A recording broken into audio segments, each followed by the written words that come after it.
Hello बच्चों, कैसे हो आप सब। देखो, conceptual mistake by the students वाली सीरीज़ में जैसे मैं 5-5, 10-10 मिनट के लिए कुछ बताता हूँ आपको ज़रूर इससे फ़ायदा होता होगा। और मैं वो पॉइंट्स लेता हूँ which are little troublesome for the students and students are liable to commit some mistake in them.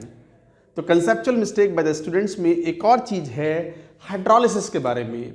Hydrolysis चाहे तो ब्लॉक केमिस्ट्री से कह दो, चाहो तो केमिकल बॉन्डिंग का पार्ट बोल दो। जब बच्चों से कहते हैं कि सल्फर फैमिली के जो एलिमेंट्स हैं, जैसे सल्फर है SF6, SeF6 एंड TeF6 का हाइड्रोलिसिस है, तो इनके प्रोडक्ट बड़े अजीब से होते हैं। सर वो क्या लॉजिक क्या है? ये है लॉजिक। देखो, हम बात कर रहे हैं hydrolysis of SF6, SeF6, TeF6। SF6 hydrolyse नहीं होता, no hydrolysis. No hydrolysis means आप रूम टेम्परेचर पर पानी से रिएक्शन कराओ, कोई रिएक्शन नहीं होती। SF6 does not react with water. No hydrolysis क्यों? रीजन यही है, और ये बड़ा चिल्ला के मैं पहले भी बोला हुआ है, ये बच्चों को याद भी होता है। मुद्दा ये नहीं है, मुद्दा तो इन दोनों के बारे में है। मैं SF6 के बारे में तो बता ही नहीं रहा कि सल्फर एक छोटा एटम है और सल्फर ऑक्टाहेड्रल स्ट्रक्चर इस टाइप की होती है। 6 फ्लोरीन इतना ज़्यादा घेरे हुए होते हैं सल्फर एटम को। सल्फर, सेलेनियम और टेलिनियम में सल्फर का साइज रिलेटिवली लो है और स्टेरिक नंबर ऑलरेडी 6 है। Steric hindrance, due to steric hindrance sulphur does not provide the site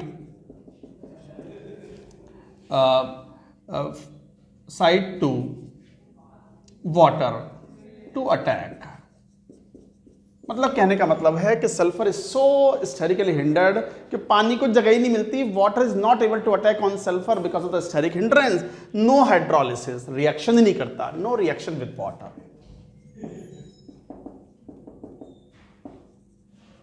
no reaction with water. अब चलो बात करते हैं SeF6 की। स्ट्रक्चर तो SeF6 की भी यही है, बट सेलेनियम का साइज रिलेटिवली लार्जर है। एक ग्रुप एक्स्ट्रा हो गया ना, एक पीरियड एक्स्ट्रा हो गया, तो अकॉर्डिंगली फ्लोरीन 6 हैं तो सही, बट फिर भी सल्फर जो है, फ्लोरीन 6 आ सकते हैं सेलेनियम के अराउंड, और ये रिएक्शन करता है वाटर के साथ में, तो बनाता है SeOH, OH, ये OH, ये OH, ये OH, बट ये अनस्टेबल है and it loses water and it forms the compound H4SeO4। Structure is very much similar to like sulphuric acid जैसा ही स्ट्रक्चर है। OH, steric number 4। ऑक्सीजन और OH के साथ में ये स्टेरिक नंबर 4 अफोर्ड कर पाता है, फ्लोरीन के साथ स्टेरिक नंबर 6 अफोर्ड कर लेता है। फ्लोरीन का साइज रिलेटिवली छोटा है, OH का साइज रिलेटिवली लार्जर है। इवन ऑक्सीजन का साइज भी फ्लोरीन से रिलेटिवली लार्जर है, तो स्टेरिक नंबर 4 ही सपोर्ट कर पाता है, इसलिए इसमें से एक वाटर रिमूव होता है। ये क्या बन गया? और H6SeO6, इसमें से एक वाटर रिमूव हुआ and accordingly this forms H2। 2 water remove हो गए, तो H2 ले लो इसको, दिस इज H2SeO4, ये बन गया। अब बात आती है, चलो मैं बात करता हूं TeF6 की। स्ट्रक्चर तो ये भी यही है, टेलिरियम का साइज और भी लार्जर है, तो फ्लोरीन इस तरीके से ये अटैच हो गए।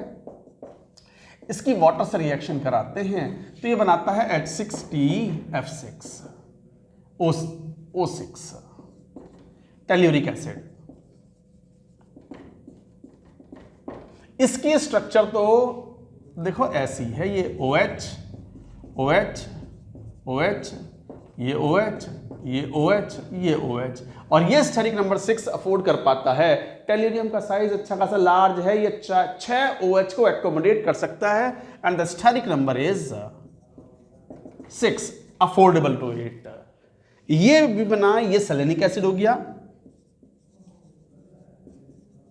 सेलेनियम उतना लार्ज नहीं है कि वो ऑक्सीजन और OH ग्रुप में स्टेरिक नंबर 6 शो कर सके, तो it is all depending on upon size. तो साइज का फैक्टर है mainly which decides about the, इसको मैं डिवाइड ऐसे कर दूं ताकि कंफ्यूजन ना हो। तो ध्यान दो, TeF6 का हाइड्रोलिसिस कराते हैं, पानी से रिएक्शन कराते हैं, तो बच्चों टेल्यूरिक एसिड बनता है और टेल्यूरिक एसिड की स्ट्रक्चर ये होती है, the steric number is 6। Question simple ये आ जाए, what is the steric number of the tellurium in telluric acid, तो answer should be 6। What is the steric number of selenium in selenic acid, steric number is 4 and SF6 तो hydrolyse होता ही नहीं। समझ गए बात को आपको? So it all depends on size factor. Selenium और टेल्यूरियम में अलग अलग प्रोडक्ट क्यों बने? It is all because of the larger size of tellurium and tellurium can afford larger steric number with the OH groups while selenium cannot. I hope you have understood the logic. All the best.